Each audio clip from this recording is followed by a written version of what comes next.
John Folletta was the first person I recruited in the area of hematology and oncology. He was down in Texas, but John, having been in Houston, where they had a Ronald McDonald House, came here to take care of patients who needed lots of care and lots of time, and we didn't have anything like that. So the incentive to move along in that direction was very real.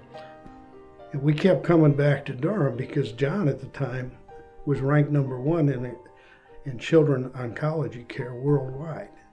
And he was kind of the strength of us deciding to choose Durham. So I think there was a lot of national recognition that was coming, not just the basketball teams, but the medical center. And I think they took a chance on us because John came with a committed board. We did get the money raised.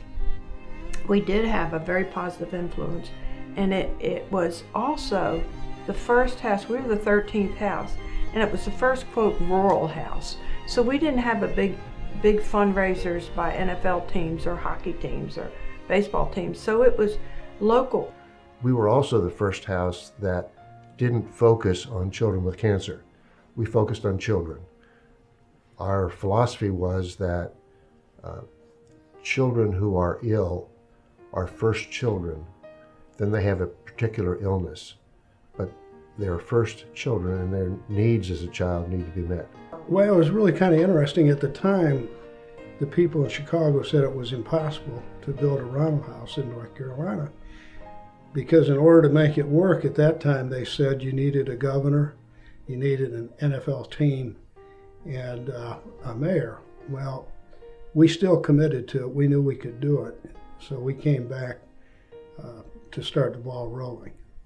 Our daughter had been treated for Hodgkin's disease at Duke. Dr. John Folletta called on a Sunday afternoon in 1978 and wanted to come to visit. So John told us about Ronald McDonald houses, and his opening statement was that Ronald McDonald houses were not homes for retired clowns. We moved from that point to the idea that it took 3 partners to have a Ronald McDonald House, and he needed a parent volunteer component to be the 3rd partner in establishing this house.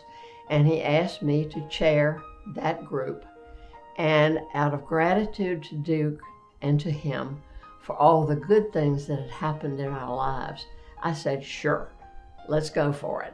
I remember the heavy involvement that Dr. Folletta had, that Sam Katz had.